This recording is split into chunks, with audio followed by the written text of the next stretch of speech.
Welcome, beautiful friends! It's Saturday night, Cindy. It's Saturday night. Where are we? It's a different backdrop tonight. We're not in the joy ship this evening. We moved to an RV park in North Myrtle Beach, Yeah. and it's a lovely, lovely park, but it's a bit rural, isn't It is a bit rural. it? Yeah, and they didn't have any cell service out there, just a couple of cans with strings strung between trees. Not that bad. Not that bad. It's really a lovely park, but it has virtually no Wi-Fi for what we want to do. Yeah, no Wi-Fi, and we couldn't even get our Verizon service to work. So we rented a hotel room in North Myrtle Beach. Here we are. Thank you to the Quality Inn and Suites. We'll be asking for a sponsor later in the program for our hotel bill for the night. We'll welcome donations for that, so we can come and be with you. We get a sticker to put on the side of the joy ship, sponsored by. Yeah, sponsored by the Beyond Belief in the Presence group. So how can we celebrate tonight, honey? Well, so many ways, but I wanted to share my experience with the meditation into the heart of Christ. Yeshua's invitation. Yeshua's invitation. Yeah, just by a show of hands, who has abided in Yeshua's invitation? Let's see. Keep your hands up because I'm having to cycle through the screens here to see. So I suspect for many of you that might not have been the first time you heard it. But keep your hand up if it was the first time you actually experienced it. Abiding in presence and joining with him. How did he put it in his invitation? You could entrain to him, or you could listen and entertain the mind. Mm. Beautiful. So share, babe. Okay, so my experience of entertaining the mind. Oh. Well, I'll let you in a not so secret. For a long time, I had this real challenge with listening to any of the recordings through the Way of Mastery because there was something about JM's voice that just didn't work for me. And I remember when we first started doing it, and I was experiencing this frustration and saying to John Mark, that is not what Jesus sounds like. And him looking at me like, what? So when we first started doing this work out of our home, and I was experiencing that, we ended up doing a years-long in-depth study of the Way of the Heart. And part of that was the first week we would listen to JM's voice doing the channel. And then we would go paragraph by paragraph. And my role in that would be, in the later weeks, would be to read a paragraph, and then John Mark would speak to it. What was the message that he had received in deepening those chapters in the Way of the Heart. And it was only through that process of actually reading them later that I began to grasp the message, because I didn't have the obstacle that I was putting up. Now, that was a couple of years ago. So here, this past week, there's the invitation again, and I tune in and I start listening. And to my great surprise, wham, I'm hit right off from the beginning again with, that his voice, just something, I can't seem to get past it. Now, the entertaining part about it was, how did I look at that experience now versus how I looked at it when I initially had it? And again, to my surprise, I went into some self-judgment about it. You don't do that. I do it, yeah. Cindy. I've come so far. How could that possibly be an interference for me? How could I create an obstacle there? Oh my gosh, that's so trivial. You really want to get hung up on that and miss the content of the message? So I could go on, but you get the gist of what this self-judgment was. So then my thoughts on it were, all right, if I change the way that I behave, then this judgment will go away. Which was completely ass backwards because you've got to release the judgment. And then, of course, your behaviors naturally change. But I was trying to go about it in the opposite order. So, has anybody else done that? I mean, this is really a subtle but very important key that Cindy has hit on. The ego thinks behavior is what creates the state of being. And it's actually the other way around. It's our judgment, our, whatever it is we're choosing that we are out picturing. So Cindy actually, this is what the ego, she secretly wanted to keep the judgment about JM. Of course I was right. Yeah, of course, she had to be right. But if she behaved as though it wasn't true, then her behavior would be sufficient proof that the judgment was gone while she was secretly holding it. So I just encourage you all to really watch your mind, because when you catch something in your own consciousness, almost immediately the ego will attempt to create a behavioral strategy which it thinks will outpicture the freedom of that judgment. Like, oh, I'm so spiritual, I don't judge any, whatever. I mean, it will try and immediately create a behavioral matrix, a self-image that it takes within its own consciousness that it thinks will relate to being free of something, whether it's a judgment of JM or whatever. And that by its JM, his voice. Okay, JM's voice, sorry. That by the behavior, and if the behavior is behaved that way long enough, the cause of the judgment will go away. This never, ever works. But this is a primary strategy that we employ in our egoic consciousness to keep us, and you hit on it, but there's another little step of releasing the judgment. But that's another trick that the ego wants to do, is it wants to release all the judgments, but never investigate the judger. Because it's only the ego that would have the judgment in the first place. So many of us on a spiritual path are working our ass off to release our judgments, but have we actually discovered who's the judger? Maybe if we release the judger, all the judgments will go with it. And that is a beautiful segue into the rest of the story, which was, so then I asked John Mark, okay, do we have the transcript? If I can read this message, maybe I can get to the content of it in a way that would actually work for me, in which I could receive it. So we did have the transcript. And then the next thing dropped in for me. And this is something, again, that we've done in the past. But that was for me to record the message in my own voice, which is something that we got to do this afternoon. And the experience of that was from entertainment of the mind to the entrainment that he spoke of. Because to hear that message, to speak the words out loud, to feel the power and the love and the invitation in my own voice was truly moving.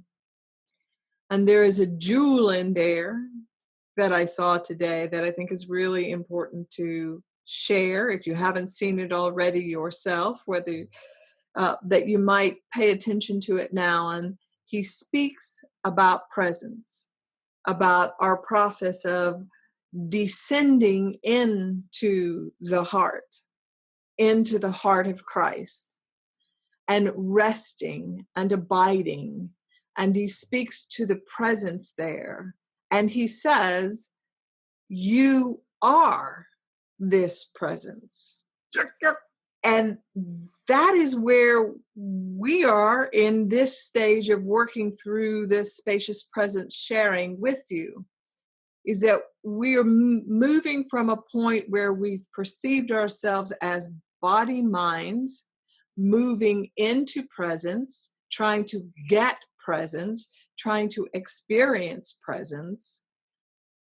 And we're shifting our identity from body mind, attempting to create something, to our identity as presence. Now, just for a moment, pause and repeat those words in your mind or say them out loud.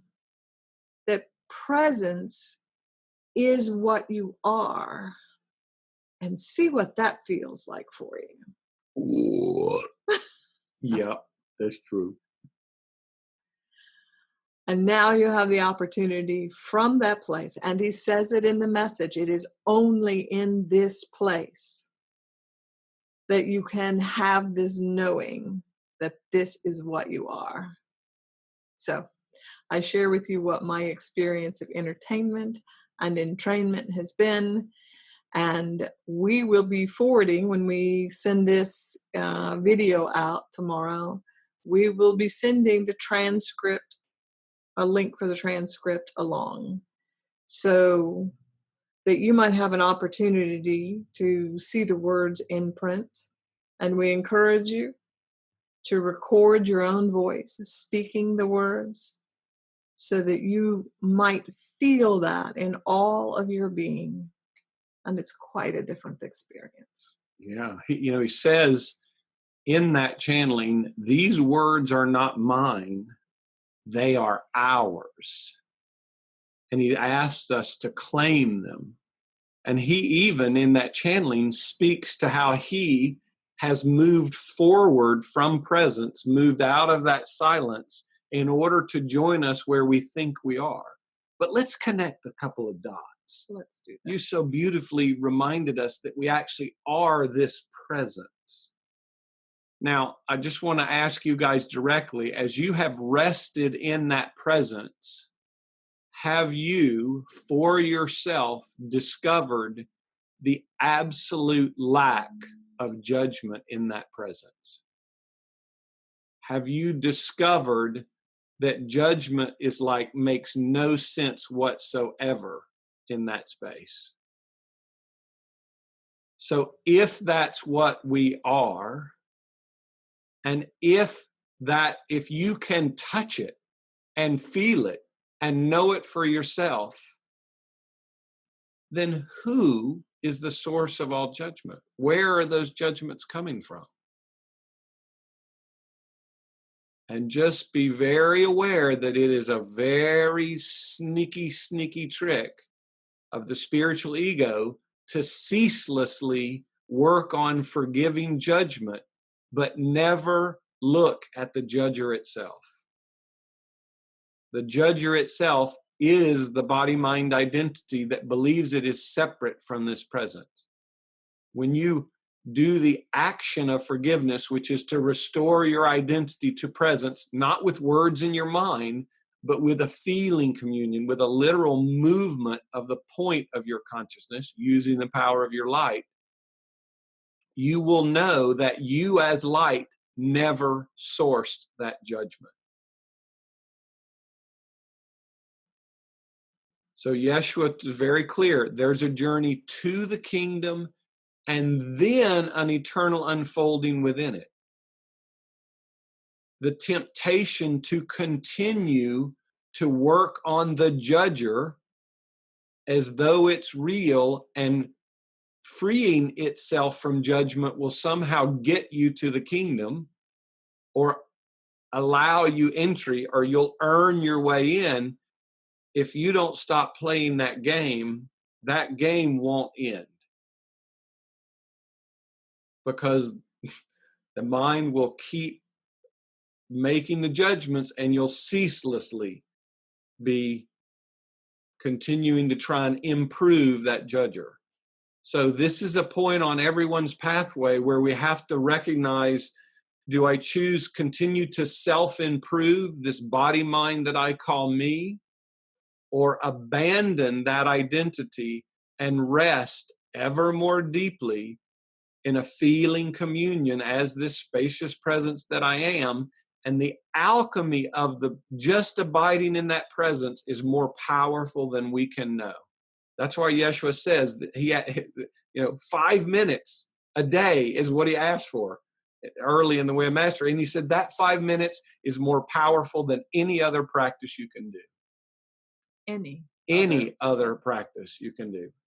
Any other practice you can do, because abiding as Christ is simply, effortlessly acknowledging the truth of what we are. We don't have to make it true. We don't have to be fixed first. We just let go. Remember that simply do this. We let go of everything and we rest as a presence that we already are, as the purity of light itself. That's very yummy. So Cindy, of course, she had a very different experience reading these things. When I was working my pathway early with Yeshua, he would have me do the same things. He would have me record Course in Miracles lessons or excerpts from the Way of Mastery in my own voice, so that I would hear myself speaking the words of truth. Because they were my words. They're your words. They're Christ's words. They're one light's words. They're not exclusive to him. They're ours. And if you claim them and give expression to them in your own voice and then hear yourself, it's really, really powerful. And it's really important that if you do undertake that recording, that you don't do it as a body mind that's reading something that's written on a page, but that you do it from presence. As presence. As presence. And you feel it. I speak from my own experience. I think that you'll have something similar. But as presence, reading those words, the feeling sense of it is that the love is tangible. And the invitation to abide as Christ, with Christ, it's transformative. Transfigurative. Transfigurative. The transfiguration. Yeah, that's what we're about. So if you do that, my recommendation is that you sink deep into presence as he invites us in the channel, and read the words from that place. And you will know yourself in a way you may have never known yourself previously. Ooh, that sounds fun. And one of the things that you may discover, because of course the ego thinks, if I memorize his words and I can repeat them, chapter and verse, that my ability to regurgitate them equals the truth. And of course, that's not it. We've all been around spiritual quoters. It's nasty. And we've all done it. I've done it, and many of you probably have too. But when I would do that, I began to feel the subtle current that was the truth of my expression of light, my sovereign and unique aspect of light. I began to feel the current, what I would call my essence, as it emanates forth from the source as I would speak those words. And I began to be able to rest in that essence, and that essence began to speak through me in other ways, not reciting previously spoken words, but in a pure, authentic now expression of being, of isness. So there's lots and lots of opportunity here for you. I'm sure Yeshua will channel a little introduction to it as an ongoing part of his invitation, because he invited you to join him where he is. But where he is the source from which all expression bursts forth. So if we just join him with where he is, but we don't come into our own expression of that universal truth, of that light, of that freedom, that judgmentlessness, then what are we doing? We're just playing tiddlywinks or something instead of incarnating Christ. So thanks for sharing, honey. Oh, yeah. Yeah, I got the joy of laying on the couch while Cindy was reading this thing aloud. And I mean to tell you, woo! Yowza! Yowza, very beautiful stuff. So I'm eager to record my own version. Maybe I'll do that tomorrow. So, would anyone like to share about your experience with it? If you do, put your hand up and wave for a second. Nobody has their hand up. Okay.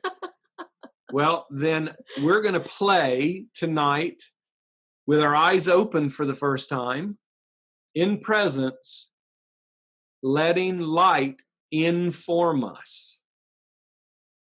We've done it a lot with our eyes closed. You guys have already probably started playing with it.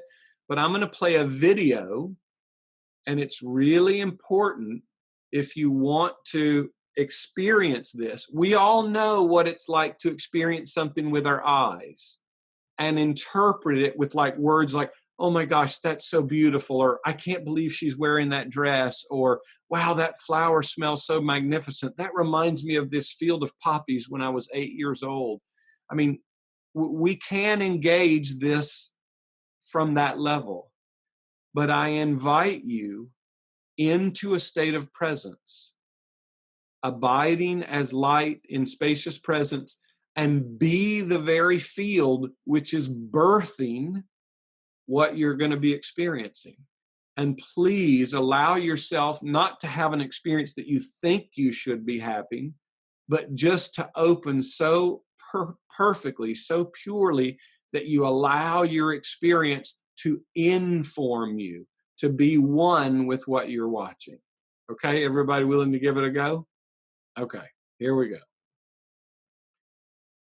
Let me just ask real quick. Can you guys get there on your own now, or do you need me to lead you?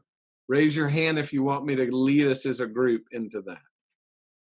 Okay, well, there's enough hands up that I'm going to do it. So let's all take a really deep breath. I mean, how much breath can you get? Feel your belly, your lungs, and on the exhale, just let it go.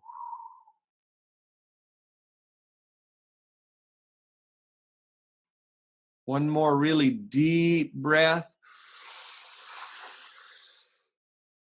On the exhale, letting any tension go. Third deep breath.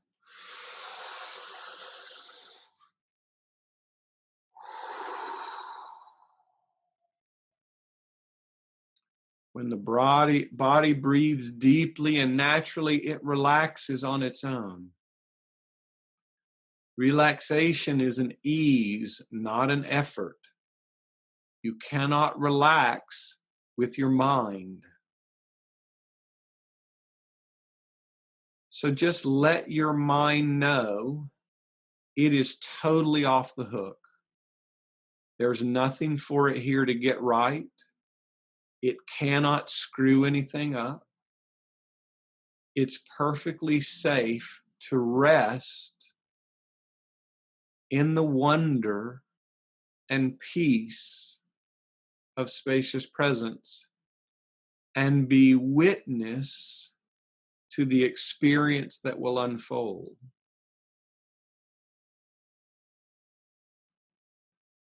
Just put your awareness on your body and recognize how easy and intimate and immediate and familiar that is.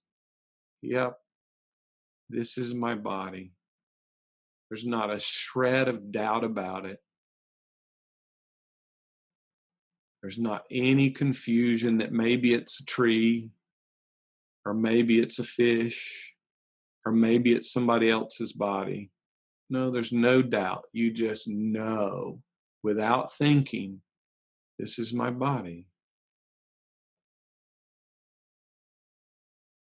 And while you're feeling that body, allow the feeling of gratitude to arise.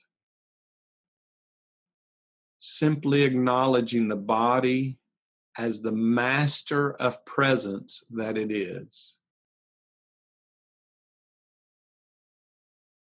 No matter where your mind runs off to, no matter where it gets distracted, your body is always masterfully right here, right now, standing as an eternal doorway that you are free to slip in and through to the spacious presence which suffuses and gives life to that very body.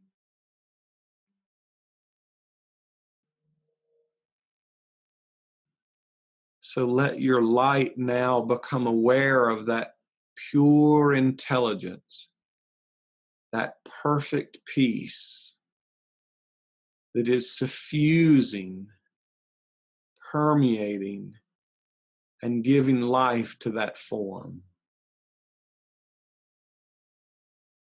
And experience whatever you experience. Let yourself recognize how simple this is, how now this is.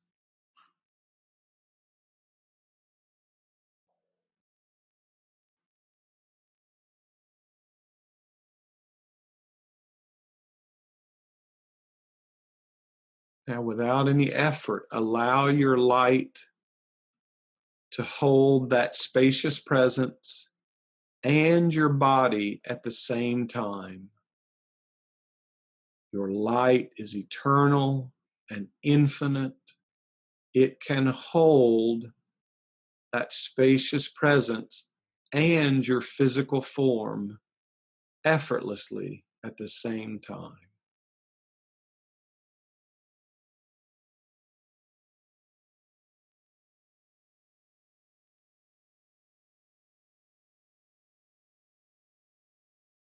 I can feel that many minds have quieted naturally, not through effort, not through striving, not through yelling at the mind and telling it to shut up.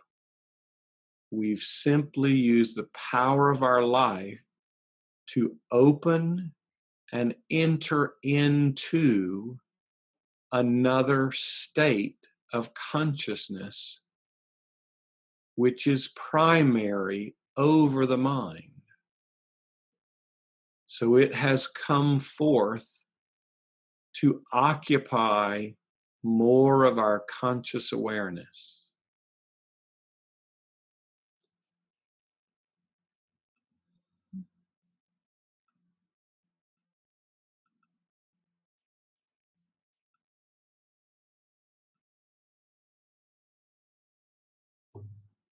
Now let your eyes gently open.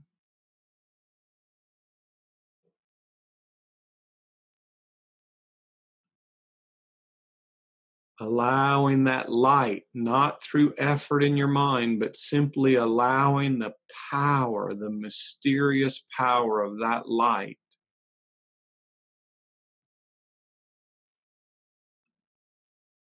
to hold that conscious awareness of the spaciousness and your body, heaven and earth merged as one. And just allow yourself to experience what comes. Nothing to get right, nothing to get wrong, just resting in curiosity and wonder.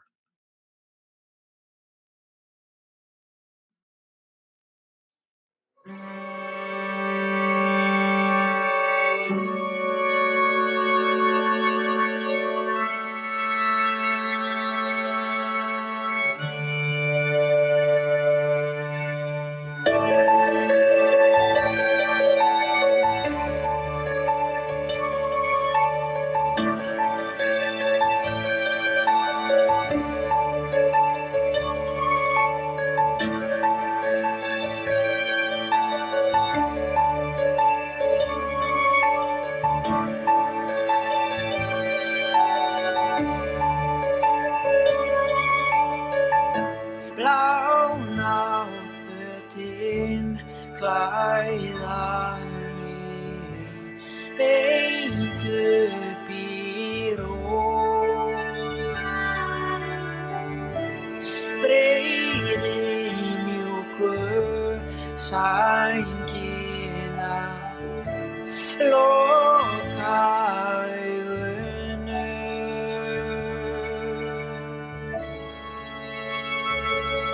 Ég fel hausinn undir sæng.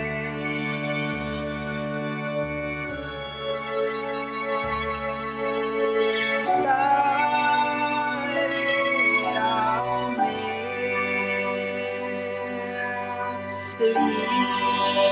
lítill álfur, veitir mér en hreyfist ekki úr stað sjálf.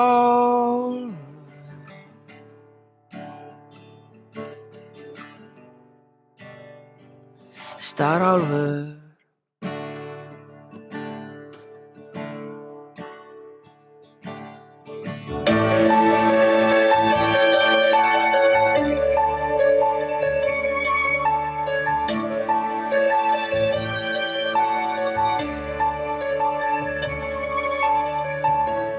opna augun, stírurnar, teygi mig og tel. Komin aftur og allt í lagi, samt vantar eitthvað.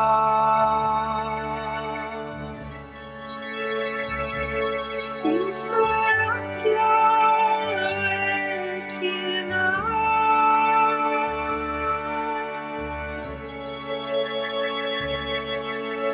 starir á mig,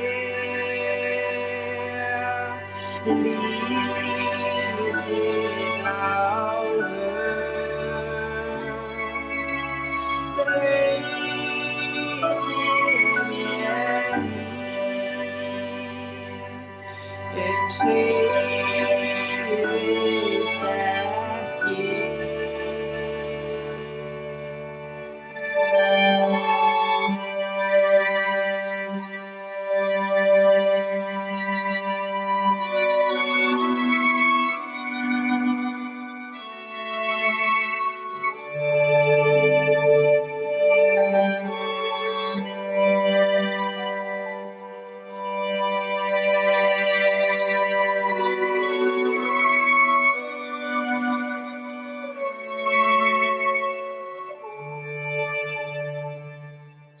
Úr stað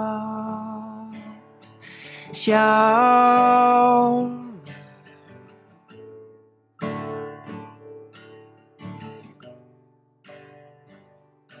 Ég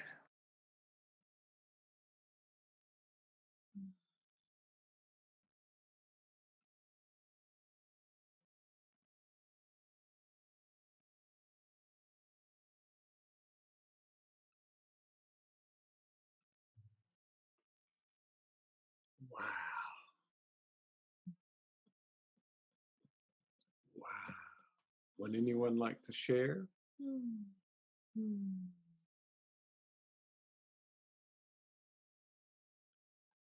Raise your hand. Okay, Ken.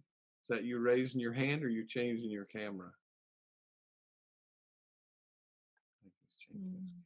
So raise your hand if you had a richer experience of that than you might have had watching it just with your eyes. Was it hard?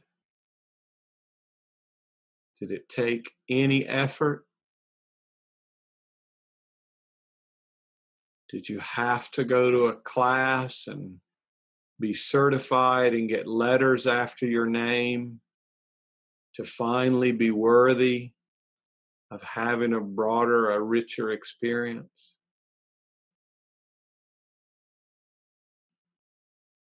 Could you feel the joy of the mystery as it dances with itself?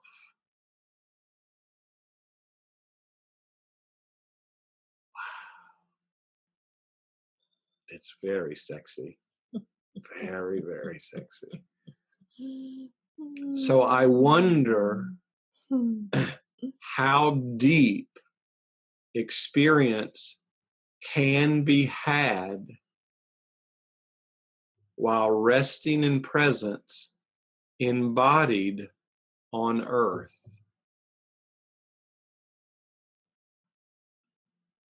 To know the essence of the wind as it blows your hair and massages every leaf on a tree. To know the joy and certainty of water as it tumbles down a brook or a creek, enjoying its moment, knowing its essence is already the same as the ocean. An eternal dance of wholeness and fulfillment going on in every moment.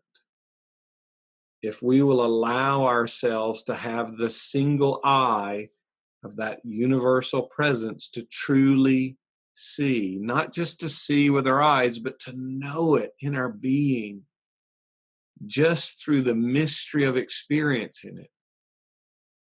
Not because we can categorize the experience or label the experience or even talk about it in a way that someone else can understand, but simply for the joy of having the experience yourself. Wow. That is very, very cool. Yeah, what was your experience like, honey? It moved beyond the visual, which was beautiful in itself. I love the colors and the light playing on the fabrics and the shifting between the two shades of the fabric. But the feeling of the movement and the creation in every moment of that movement, the beautiful dance. I could feel the movement as if it were me, and I could feel the movement as water and as fire and as wind, all of that, all of those elements moving through the visual, and to be able to feel that within one's being and know that is me, that is all of me. It was lovely. Thank you. You're welcome. Well, it was your experience. And the beauty of it is each of us had our own experience. None of us had the right one, while some of the others had the wrong one. We each had an expanded experience that was perfect for us. And what if that extra dimension of experience, that direct Knowsis of, as Cindy said, oneness, it was her dancing and her body wasn't moving. What if that experience is available to us in every moment? What if you were to allow yourself to be that spacious presence, experiencing time on earth and a body in a whole new way? What if you allowed your life to become so rich in each moment that your thinking mind would be boring and passé, that you wouldn't want to bother with it because your experience of being would be so rich.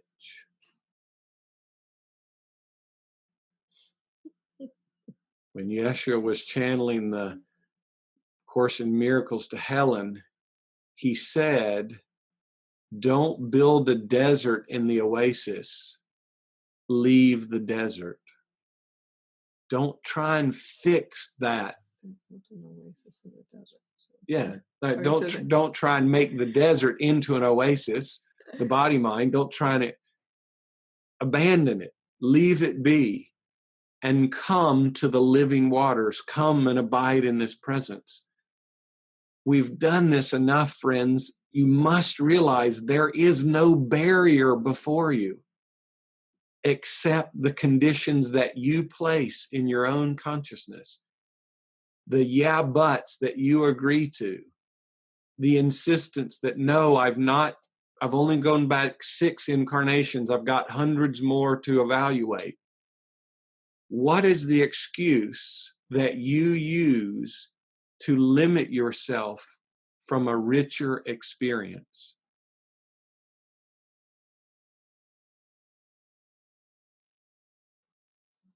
And is it worth it?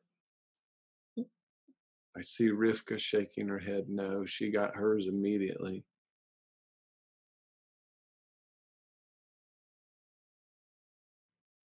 When I was at this stage of my journey with Yeshua, he asked me to stop listening to all music that had words. Because words are what engage our word-based thinking mind. Said listen only to classical music or instrumental music, things without words. Let your mind learn that it can be witness to and party to expanded, beautiful experiences of being without needing to evaluate the words, without needing to understand. Did anybody need to understand that video to experience it? No. What if understanding and seeking understanding is the trap that distracts us away from this beautiful direct experience, which is ceaselessly going on? We just don't focus our sovereign light in a way that we can be aware of it, experience it, and therefore know it for ourselves. Wow. That is very, very cool stuff.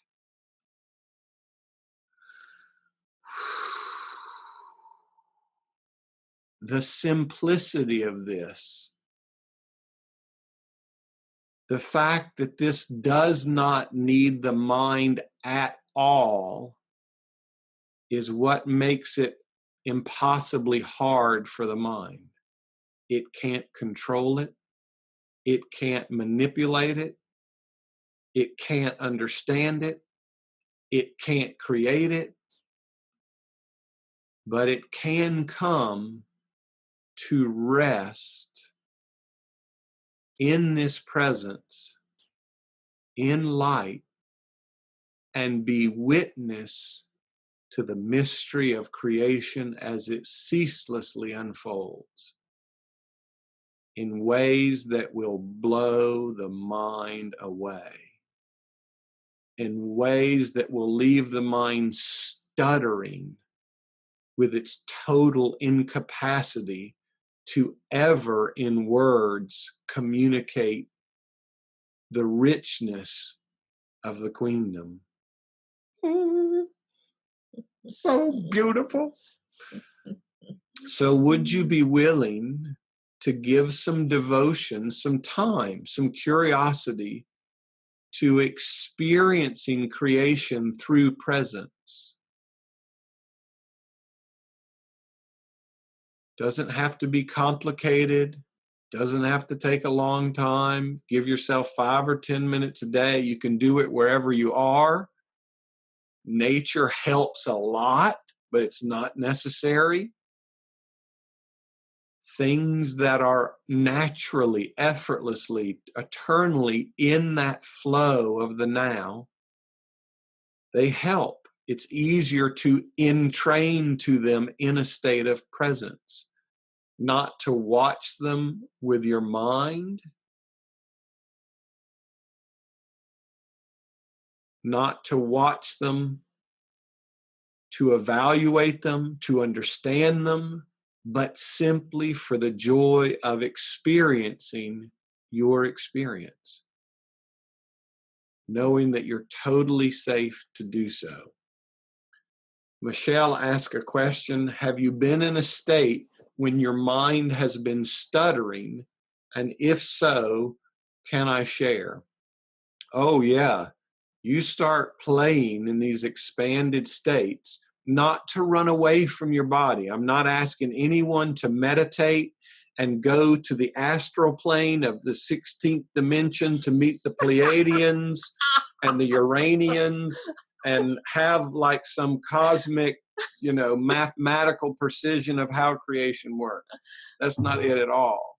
Right here, where your body is, to have that experience. So my experience of the mind being in a state of shuddering or stuttering, those moments when the mind recognizes it knows it doesn't know, and more deeply, it recognizes with a peaceful humility, I will never understand this. I can never understand how this is. And great peace will come when the mind lays down in presence and rests, wanting nothing more than to have the light of creation illuminate the richness of every moment's experience. Can you be willing to imagine what it might be like to have the knowing that you can never comprehend it all, and in that knowing actually feel great joy and exuberant laughter? The mind tells you that is a fearful place to be, but oh beloved, it is not. It is a place of immense joy and deep gratitude and celebration. And you are invited. You are invited into this knowing. Surrender the effort of the maker and the doer called me, the thinking mind, and come unto our God and ceaselessly be fulfilled. Mm-hmm. Your light is yours and yours alone. You are free to continue to focus it on the mind and its improvement, or you are free to focus it on this incredible, mysterious presence from which all of creation is arising and dancing. The choice is always ours. And if you guys would consider this, for decades, you were able to, without any effort and without any conscious thought, you were able to hold a singular devotion to your thinking mind. You were able to totally forget and exclude what we're experiencing now from your conscious awareness. I don't know if you've given yourself credit for how much power and devotion that takes. If you can so perfectly focus your light only through the body-mind senses and its thinking mind, can you not also, with the same mastery, focus that light on presence and thereby remember the truth of who you really are? Ironically, the power of our experience of separation is the very same power that we will use to simply refocus our light in a new and expanded way.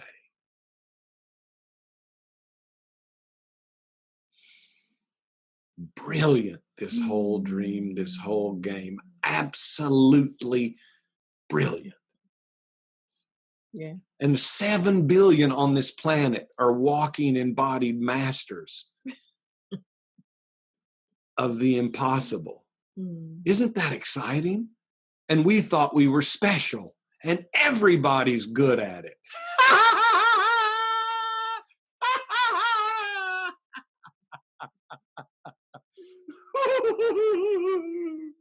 Oh, Cindy, this is so beautiful.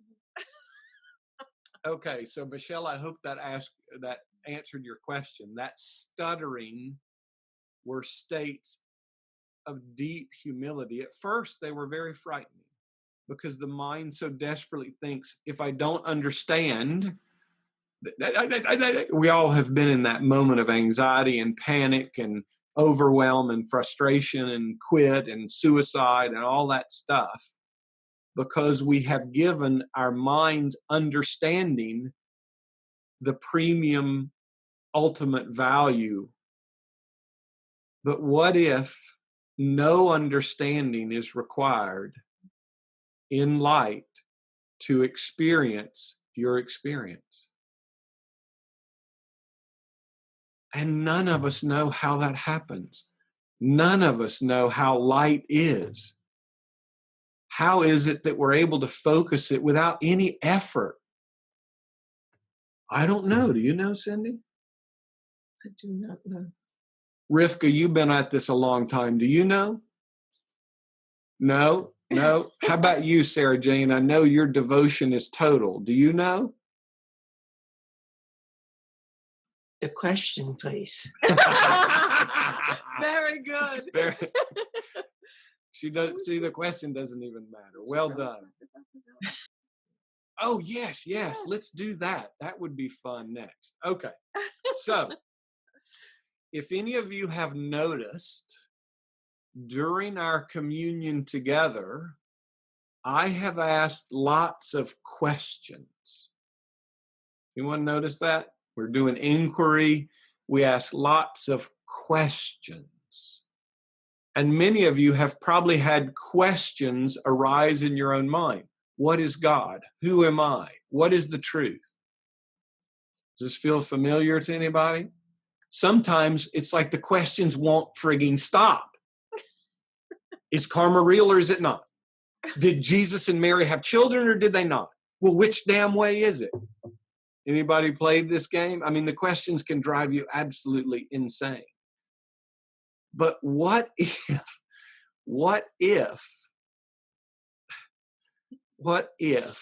the presence of a question, this is so beautiful. Do you want to do this part?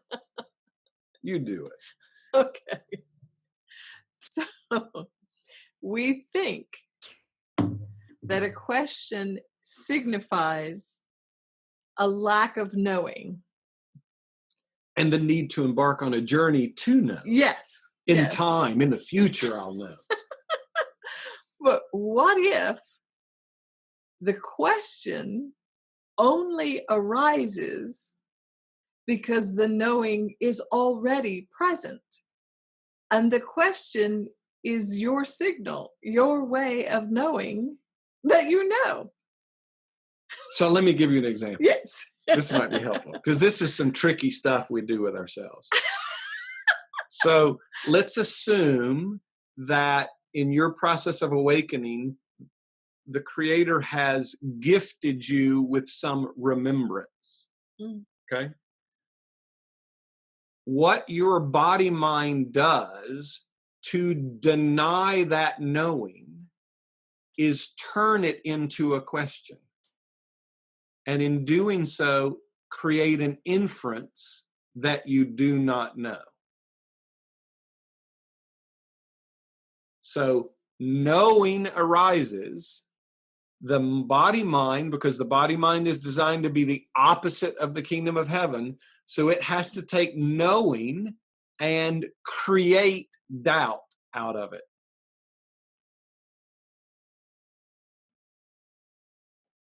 So knowing comes, rather than receiving that knowing, the body-mind structure gets activated and says, whoop, I'm playing separation. I need to convert that knowing into a question and doubt and create separation from the knowing and set up a plan to seek that knowing in the future. I thought Rivka might have a Rivka, question. is that a question, Rivka? Okay, we're going to unmute Rivka here. I'm really wise because I'm really good at turning doubt and questions and everything into not knowing. So I must really be wise. And you are. Yes. Yes. If we you agree. remember correctly, my friend, we sat at a table in Santa Fe, played this game for about an hour, where I revealed your knowing, and you knew, but immediately created a question to override that knowing and add a yeah, but to it. Yeah. So, I remember. and to make this game more slippery, the mind creates an impression that it doesn't like questions because that means it doesn't know. It builds self-judgment in there. I like questions. Well, I know how much you like denial, my friend. I like doubt and denial, and I like questions. They all go together. They all go together. That's right. So what if the presence of a question in your body mind is the postage, or is the telegram saying the knowing of this answer is now in presence? And this is just my mind denying it. Of course. Yeah. Because that's what we created mind to do.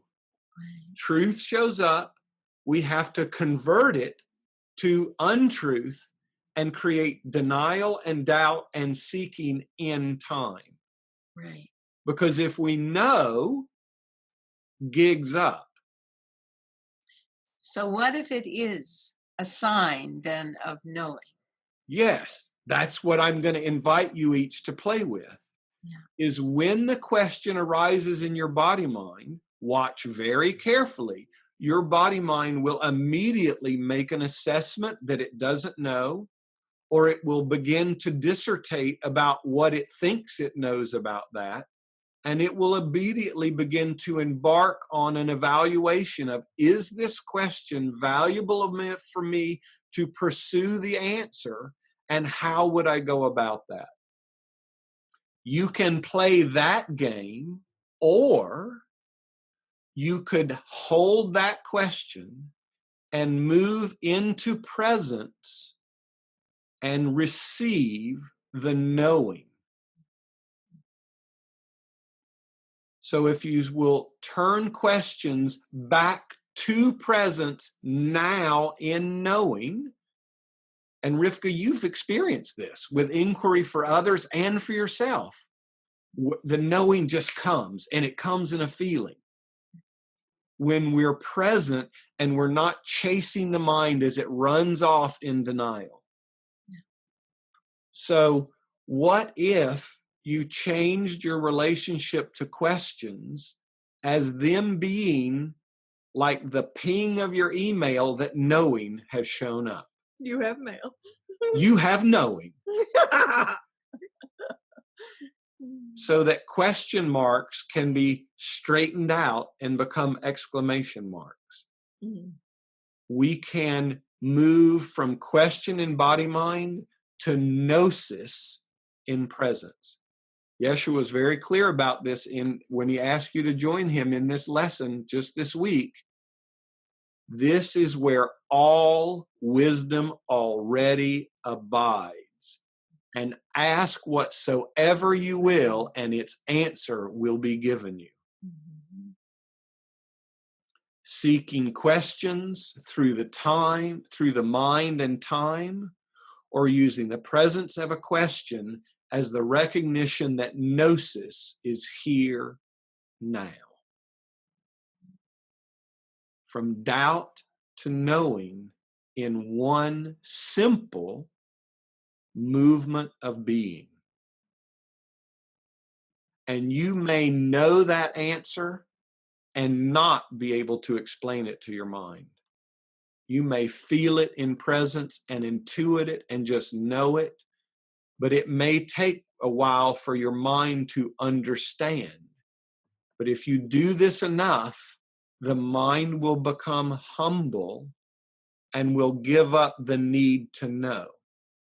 Yeshua teaches this in all his pathways. I don't know and I don't need to know.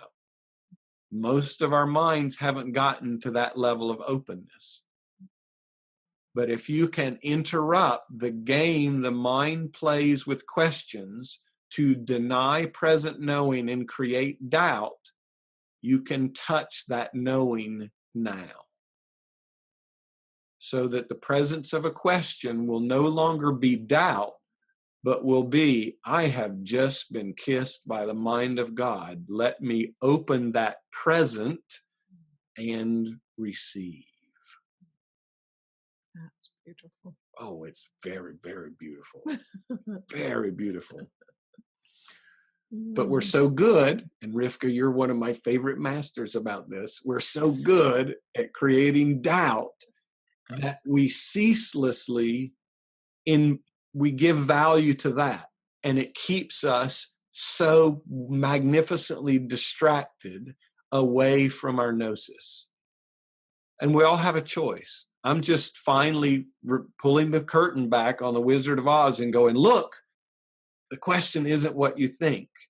It's not an invitation to seek in time or to prove to you how dumb you are that you don't know or judge you because you should know. All that is a trick to cover up an ever-present Knowsis, which is here now. So it's a question. Getting a question is like saying, now is the time. Yes. Yeah. Well, the question is the result of the Knowsis showing up and the body-mind converting it to doubt. Right. So the question's not the invitation into discovery. The question's the proof of the Knowsis is here now. Else, how could the question even arise? In that channeling, Yeshua says something to the effect of, you could not recognize me if you did not already know me. You could not ask the question if the knowing was not already in your being. The question, that whole game, is how one of the ways that we've masterfully used consciousness to deny our knowing, deny our oneness, deny our access to that infinite mind of God, and create a separate state in our own minds that plays out in time. Seeking and not finding. But that's if we take the question and go out. Yeah. If we take the question as a sign of turning Yes. into the light. And isn't that question one of the primary things the body mind will determine? I don't know. Immediately in that I don't know is the reaching outwards. It's got to go somewhere else. but that somewhere else it doesn't know is the presence that's suffusing it. It's right there, but it plays a game of kind of like fun house mirrors. Hide and seek. Hide and seek, yes. The greatest game Christ ever discovered. Hide and seek myself. So thank you, Rivka. Thank you. So Thank I wonder if any of the rest of you might also like to explore a new relationship to questions. And when your mind insists, I do not know, don't believe it. In presence, that one infinite Christ mind, spacious presence, light, all is already known. So we begin to discover and learn how we're using consciousness to deny it. And we stop using it in that way. Or we repurpose it to direct us, as Rivka just said, the presence of a question, rather than moving me out in doubt, get it? We go in. And grin. Yes. Very nice. Well done. Celebrate your questions. We go in and grin because there's the truth. Shazam. Wow. Wow. Isn't that cool? It is cool. That's very much fun. Did you want to speak to neutrality? We have a little. Oh, yes. I'll talk just a little bit about neutrality. Yeah, okay. I don't know if anybody else noticed, but after every one of our sessions, there's been a robust activity on Facebook. Yep. Until we talked about neutrality. And then not a damn thing was to be said about neutrality. and this is a going thing. We did one of these talks years ago about life is neutral, one of our One Who Wakes dialogues, and it's the second to least viewed we ever did, because the mind will not accept neutrality, because in accepting neutrality, totally gone are all the reasons you make decisions, all the structure of how you come to choices, all the succeeding, being seen because you're good and holy, or because you've done good works, or being known as a schmuck because you steal candy or beat your spouse or something. All of that goes away in the true neutrality. But then the mind is open like a flower into its eternal neutral state. But it's devastating to the mind that must become and is using a value system of good, bad, right, wrong, time, all that stuff. So just invite you to be really honest with yourself as you bridge the gap. In that channeling, Yeshua was talking about connecting the two poles, the pole of your body mind, that potential, and this infinite, vast Christ mind, spacious presence, connecting those that they become one. Well, you can't keep both. You can't keep judgment and neutrality and connect them as one. The truth of spirit has to be prominent. It has to correct all of those misperceptions. So again, this is just so beautiful. And I was so pissed off when he told me the first time that all events were neutral. I was like, yeah, fuck you, buddy. And then he goes on to show me the crucifixion and his neutral experience of it. And I was like, okay, I'll shut up. My life's got nothing compared to that. But neutrality is freedom. Without it, we're all prisoners. If God's not neutral, then our fears are legitimate and real. Do you want to still play that game? And you can prove this to yourself whenever you would like. You need only explore. Let's say you make a decision you're in the ice cream shop of neutral flavors, and you make a decision they've got mango jalapeno sorbet. Okay. Mango jalapeno sorbet. And you make the choice, totally neutral experience. I'm light, I'm perfectly safe. I wonder what mango jalapeno sorbet tastes like. You get it, you experience it, and right away, you're absolutely clear that you do not wish to continue that experience. But in any moment that you recognize that, notice my ability to choose is unchanged, unchanging, and unchangeable forever. No choice and its effects, the experience that's a result of it, can do anything to limit the power of consciousness and choice itself. Mm-hmm. So reveal this to yourself. Play with the neutrality that choice can never be lost. Yeshua says it more clearly in the Way of Mastery than in any of his teachings. Choice is the kingdom of heaven. And when can you ever choose? Now. It's the only time choice can ever be chosen. If you say, I'm going to choose next week, well, you can do that, but you just chose now to not choose whatever that is. So explore neutrality for yourself. Not that the the circumstances, don't confuse not liking mango jalapeno sorbet with neutrality. You're free to not like it. That's perfectly okay. He doesn't mean all events are neutral, therefore you have to like them all.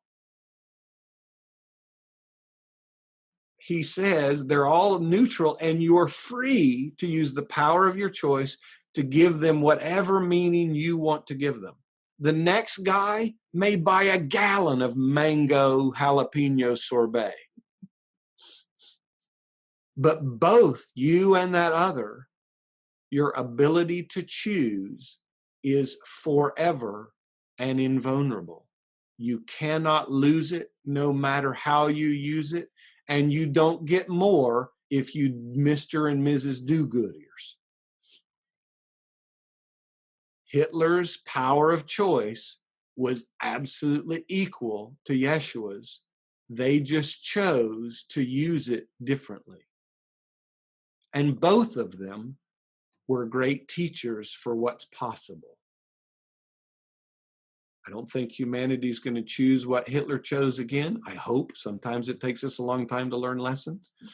I hope we'll use the power of choice in the way that Yeshua used it. But explore neutrality, because if you do not truly awaken this within your own being, you will continue to unconsciously limit yourself in ways that will diminish you from the infinite to the finite. The power of choice can never be lost under any circumstances. Nelson Mandela is a beautiful example of that. Even when his civil liberties were lost, he had the choice to be bitter because he had been mistreated, which he had. But he made a choice to forgive and did so powerfully, he set an entire nation free. Wow. So please, the mind hates this neutrality thing. It really does. But if it truly gets it, it's going to realize that neutrality and freedom are one. That neutrality and choice are one.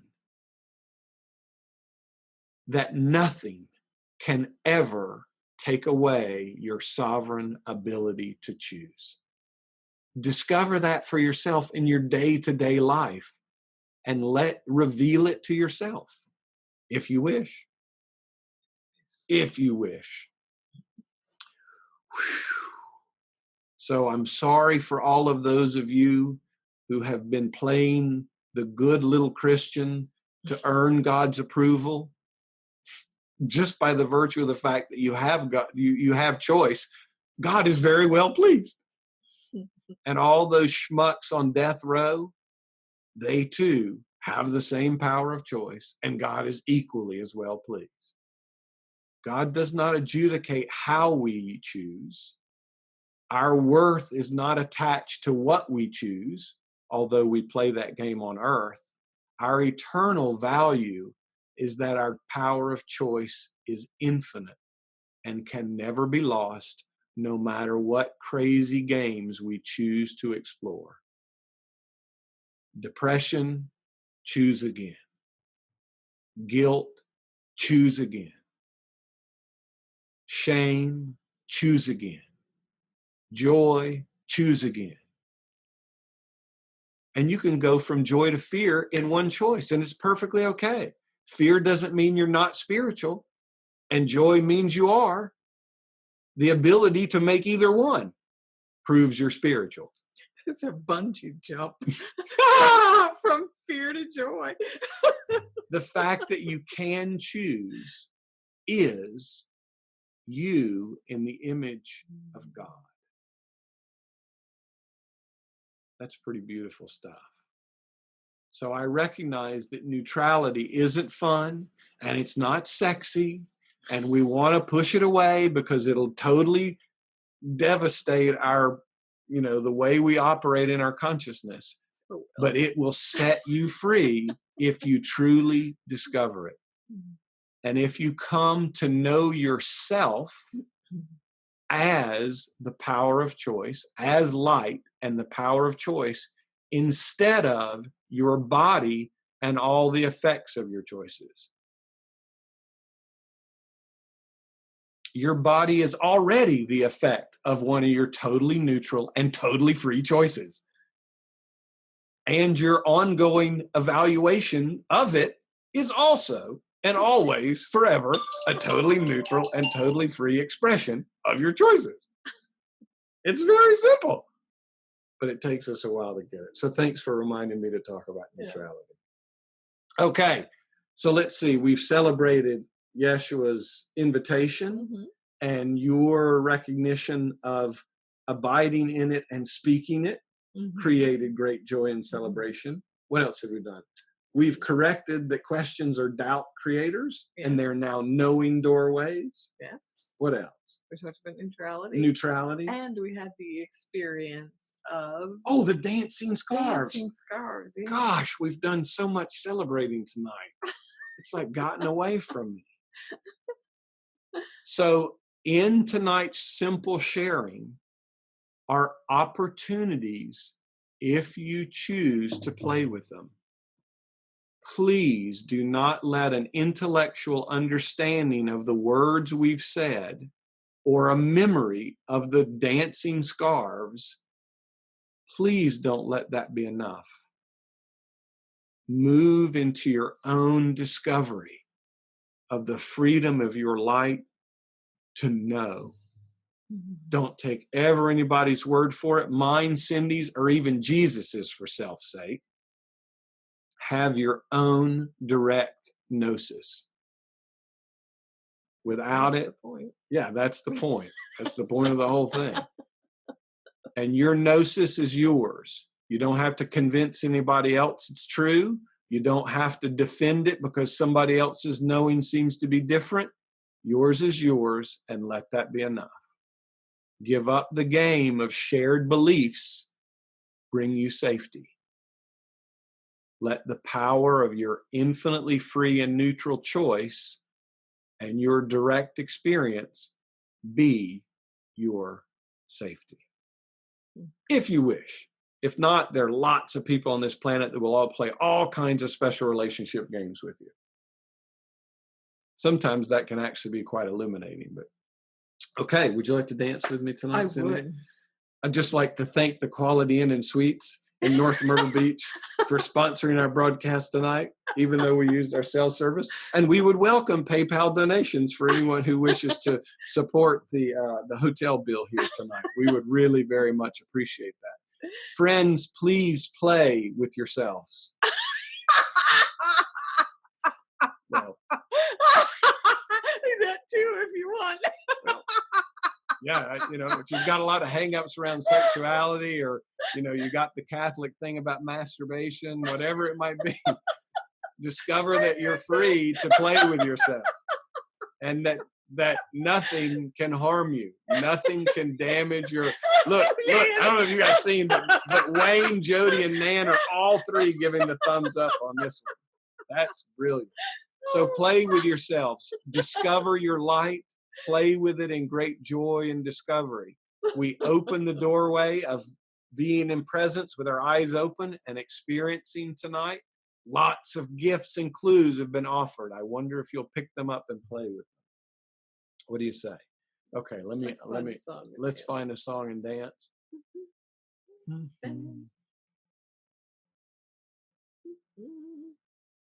Wow, what would life be like is a song by Big Daddy Weave. I think I'm going with that one. I don't even know what that one is. I don't either. Oh, wait a minute. I got to share my screen so they can hear it. So bear with me a second, friends. This song has mysteriously appeared in my... I've never heard this song. And since all things are neutral, we're gonna go for it. I mean, but the name of this is What Life Would Be Like. And look at the artist, Big Daddy Weave. Doesn't that sound like the big mysterious I am that weaves, Nitayun, that weaves all of creation together? Let's discover this together.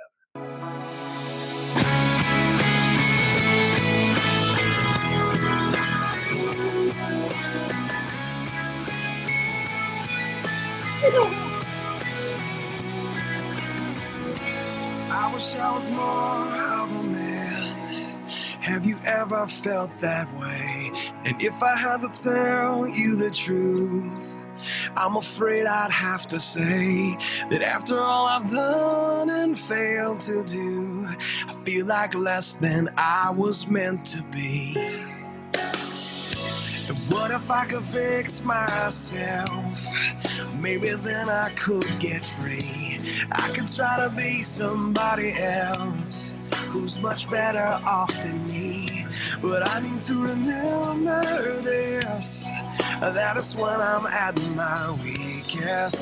I can clearly see He made the lame walk and the dumb talk, and He opened blinded eyes to see that the sun rises on His time. Yet He knows our deepest desperate need, and the world waits while His heart aches to realize the dream. I wonder what life would be like if we let Jesus live through you and me.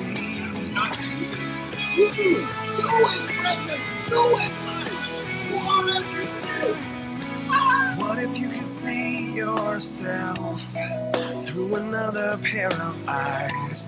What if you could hear the truth instead of old familiar lies? And what if you could feel inside the power of the hand that made the universe? You'd realize that He made the lame walk and the dumb talk, and He opened blinded eyes to see that the sun rises on His time. Yet He knows our deepest desperate need, and the world waits while His heart aches to realize the dream. I wonder what life would be like if we let Jesus live through you and me. Yeah, yeah. All our hearts, they burn within us. All our lives, we've longed for more. So let us lay our lives before the world.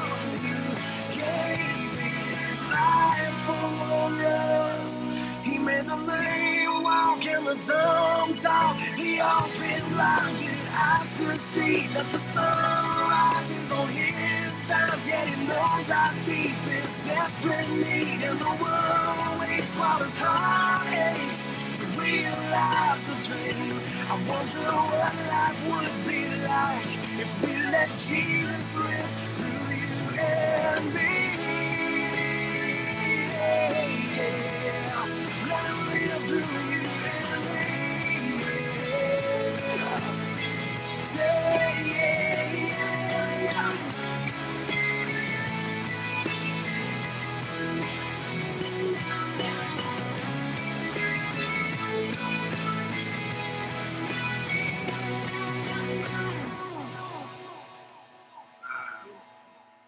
Cool. Okay, friends. It was great to see everybody tonight. Thank you for showing up for another Saturday celebration.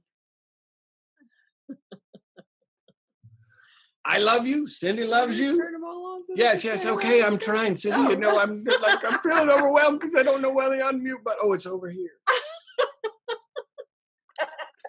Okay, everybody's unmuted now.